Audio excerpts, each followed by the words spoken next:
Hi KUBE, welcome to our July monthly update. So happy to be here to share with you our updates and the news about the topics that we were referring to in our announcement.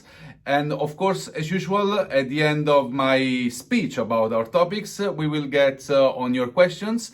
And I will answer the best way I can. Let's get straight to the topics. The first topic is our new marketing team and our plans with it. Our new marketing team just installed in the last 2 weeks.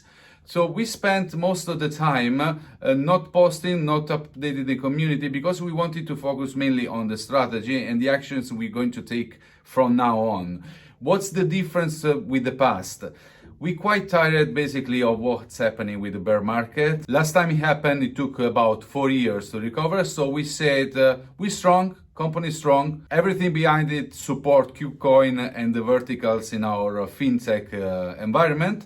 So why we have to wait? We've been waiting so long. We're not going to be that aggressive, so right now, but yes, we're going to start with campaigns, testing the market, doing new activities that I'm going to speak about in the next topics. So we decided with this new team to take the challenge and move, do something. And you know what can happen? That we can really make a change. We are planning a few activities with making videos, making contents for the community, the newcomers, and we experimenting also on other social platforms, not really related exclusively to crypto industry and blockchain. So we try to diversify. There are a lot of new activities we're going to take. About the second topic, why we hiring a DEX trading specialist. There is a bit of concern about from some members of our community why a project that is mainly utility, focused on the use case, is hiring a trader. The answer is really simple. It's not a trader, we're not an exchange, we are not making profit on the trades. Of course, there are commissions, but it's not profit itself. It's more like maintaining liquidity available for the traders and for the use of the tokens. So it's more like a monitoring job. So this is the idea.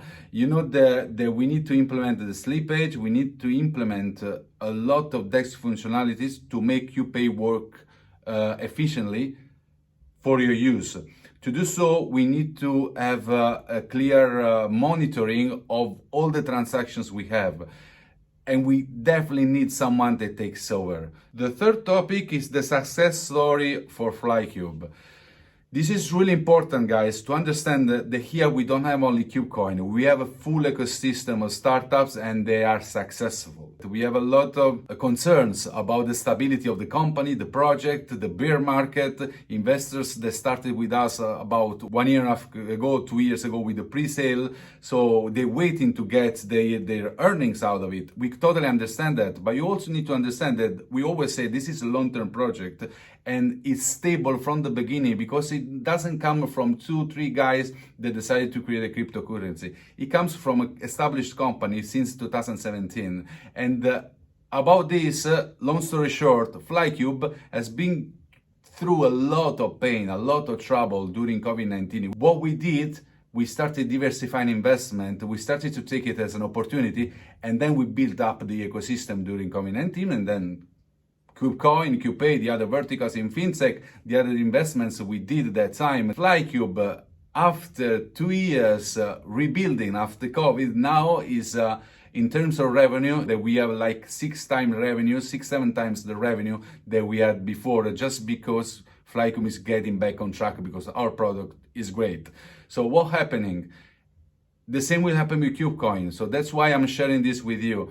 KubeCoin now is passing not that bad as it was with COVID-19 for Flycube, but it's passing through a tough moment, like all the cryptos, all the blockchains, all the utility tokens, all the environment, our environments. We are getting through really painful timing. So I assure you, the company is behind all this. It's backing up KubeCoin and its fintech products, fintech verticals. So rest assured, they will be here for long. We are not supported only by you as retail investors, we're supported by venture capital, we are in Series B round, we invest in other startups, we invest in NFT projects, in other tokens. So consider the success story of Flycube is the success of KubeCoin and its verticals. Next topic is the progress with multi-chain in KubePay. This is really interesting topic because it will make the difference not only for functionalities, for the KubePay use and swaps, everything related to the product, is 90% important because we get into new communities, important for marketing. So get into new community. First action in multi-chain will be the custody in the BNB chain and then the swap with the tokens inside of their ecosystem.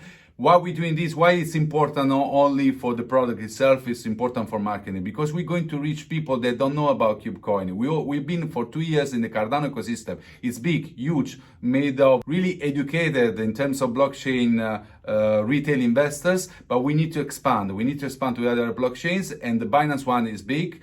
You know, also because we need to get listed on Binance. It's a process to get there. So to do that, we need to have transactions in their blockchain. We need to take basically the attention not only of Binance and of the whole community in the Binance ecosystem. So the main thing is multi-chain is an opportunity product-wise to swap with different tokens outside the Cardano ecosystem. We will also, of course, reestablish the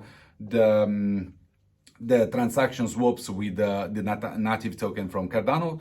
But yeah, we start with Binance, then Ethereum, and then the other blockchains. So the idea, marketing-wise, is to expand KubeCoin and KubePay through the communities that don't know about us yet. Or if they know about us, they don't know enough. So they are not using our products.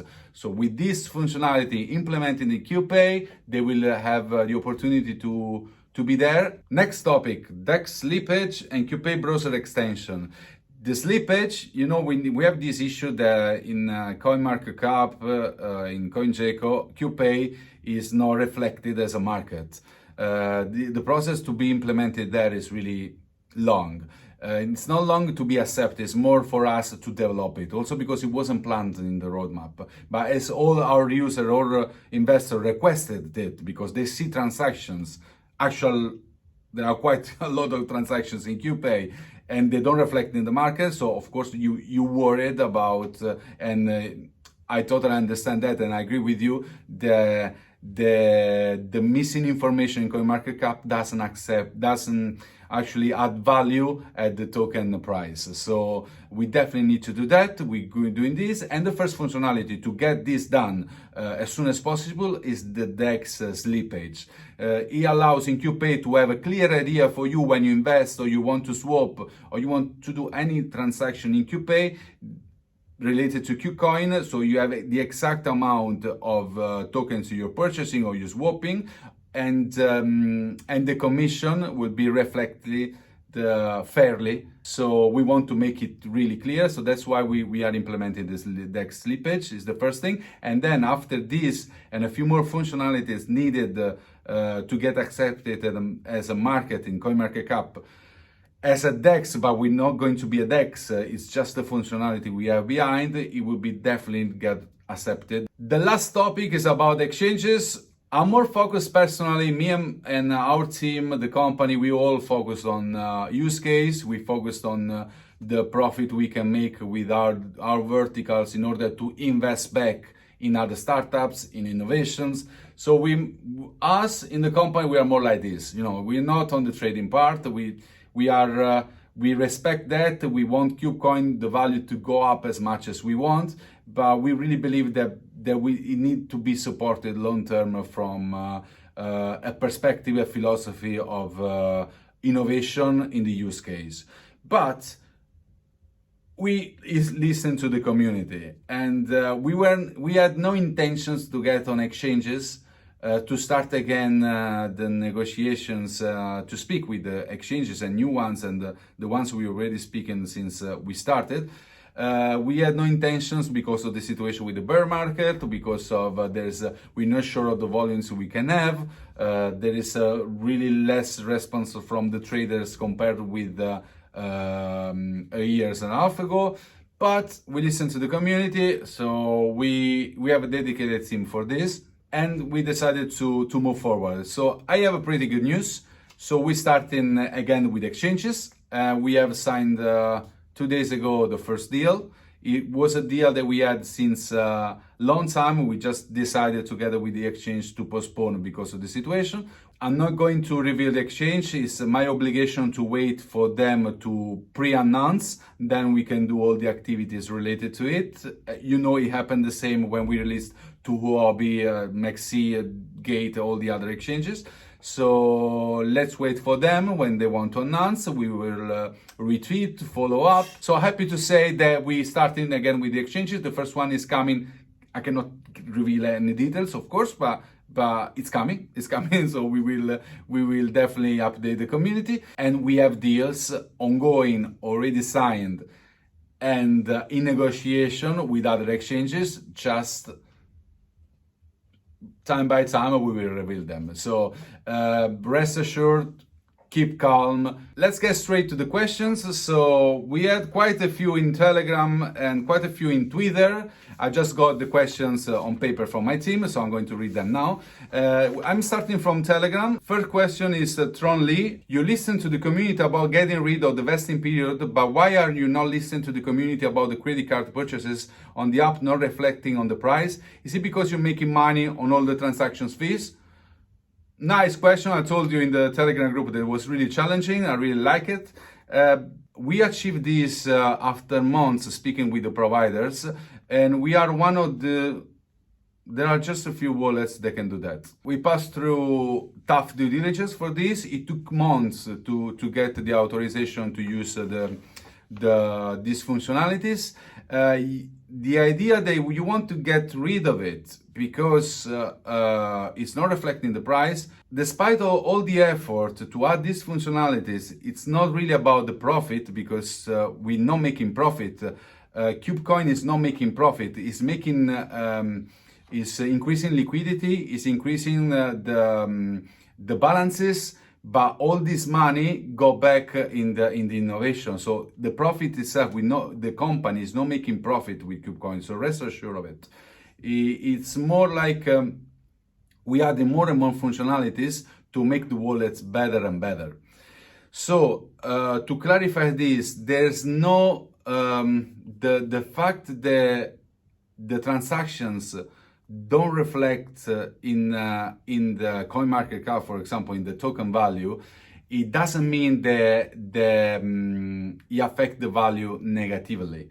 So to prove you, I asked to the team because of your concern, I asked to increase the fees, and then what happened? Nothing changed. So what was it changing? That we are losing potential liquidity to build more the ecosystem, to build more in KubeCoin. So the first thing I'm gonna do now, the liquidity is needed to develop the project. So the first measure, we're going to lower them, and we're going to announce to the community that we're going to lower the fee. Saite Sare is asking about Mark, why he left and what happened. Mark is still around. Mark is part of the project.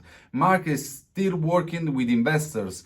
Mark is still working with other projects, so it's not that he has been assigned. We decided together, because he's a founder, we decided together to move with him on another level. Mark is actually working in the backstage on other things. One of them is related to KubePay and our investments in new startups, new business, new blockchain projects. Su Raya 1. One thing, when you generate income in Cube ecosystem, like someone is paying with fiat currency, then how you guys will get benefits of Cube holders?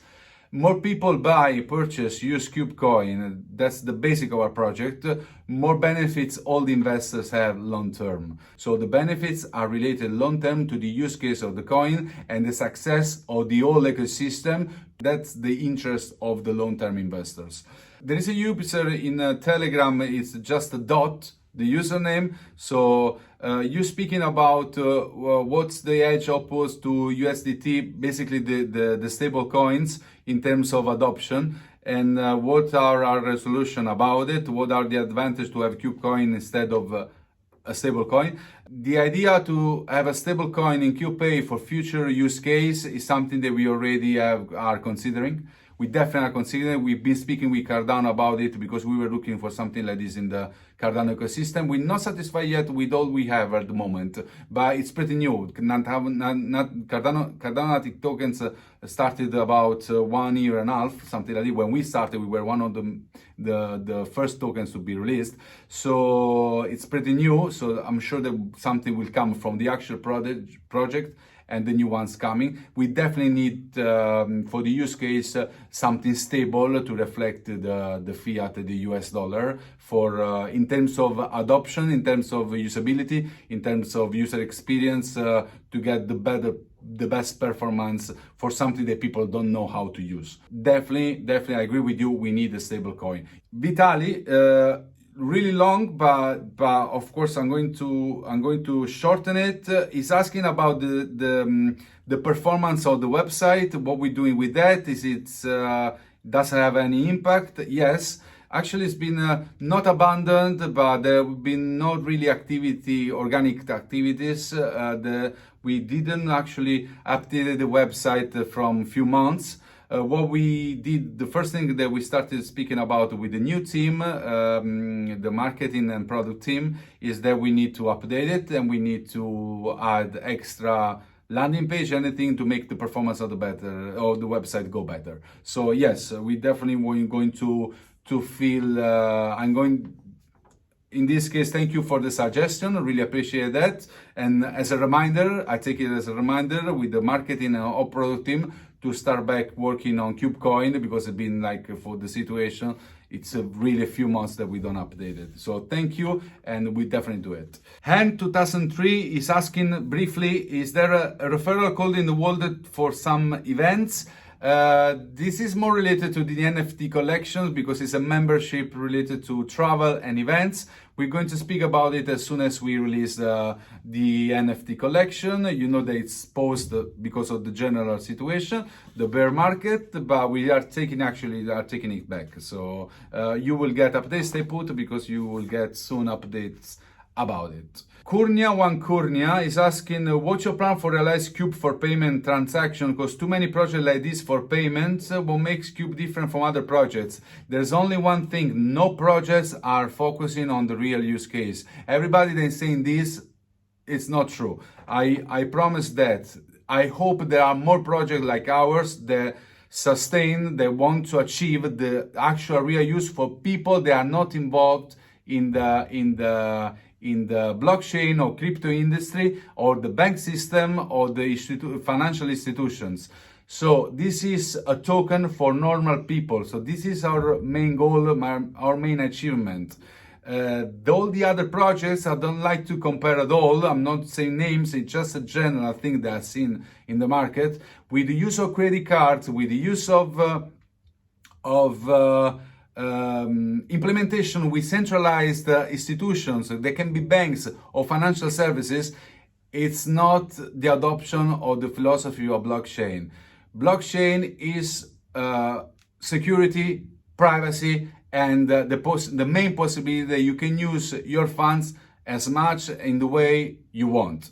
So there's no other entity that can get control on your money. And what we're doing, apart from that, this is a layer 2 development that we are creating here, is to make this philosophy from the blockchain, pass it to a real use for people that don't know about the blockchain industry. It's basically doing what the credit cards did with the cash years ago, doing it now, replacing credit cards and the actual payment methods. So this is the idea. It's a really long-term vision. We are the only project since 2 years that we're promoting this way, this philosophy of use case. It's the first one, I can guarantee that, with this kind of implementation. Because we come from an e-commerce background, we have really high focus on the client more than on the investors. And that's, for us, that makes the difference in this industry. Gustavo Winter 31, this is the last question. For user security, why doesn't KubePay use KYC for wallet security? The KYC, we need to understand something first. It's not about you, it's something general. KubePay is anonymous. So your wallet doesn't have any thing related to your identity. So KYC means know your customer. So it's a check on your identity. This happens only when there are transactions in fiat or because the company needs to know its customer. In this case, it's not a company product, it's the app. So it's decentralized, Web3. And it means that your wallet is anonymous. You can create as much wallets as you want. They will never have a name on it. So how we can do, so we could never add a KYC check on something that is anonymous. What we have the KYC check for the transactions coming if you purchase cubes, for example, with a credit card. Why? Because we need, it's not mandatory, it's random. Not everybody has to do the KYC. That's the magic of it, because we have really implemented a really strong security checks on it. But when an alert comes up, then we need to check through KYC. And this happens because there is a lot of card testing and frauds with credit cards. So this doesn't happen in the blockchain world. Thank you everybody for joining this monthly update. I hope you liked it. It's a new start for us, new adventure. We're starting back to doing marketing activities. I'm so glad that we're starting because we've been silent for so long. And I'm happy to share that the company is really working hard behind all of it. And I really apologize if we didn't communicate enough. Maybe we were wrong about it, because the status of the company is great, but it doesn't reflect the sentiment in the markets. It doesn't reflect the sentiment in the communities. Well, so what I'm asking now, be patient. Things are coming. A new exchange is coming. New exchanges will come. There's a lot going on here. Just keep faith in us, keep faith in the project, not directly in me, in the project, in the vision, and bear with us for a while, because we are building the team, we are building the ecosystem marketing wise. And as soon as we're ready, you know that, because we were so strong before the bear market, we're still strong. We just need this to be reflected in the community and the token value, definitely in the token value. So thank you for the time, thank you for the patience during all these months with us. Besides all the things that happened, we really want to get in the real world, and you are part of it. You are part of this new revolution. So thank you everybody, and I'll see you in the next monthly update. And who knows, maybe with the new marketing activities, maybe I'll make more videos. It depends on the marketing team of what they will ask to me. Thank you, and have a great day, have a great weekend, everybody.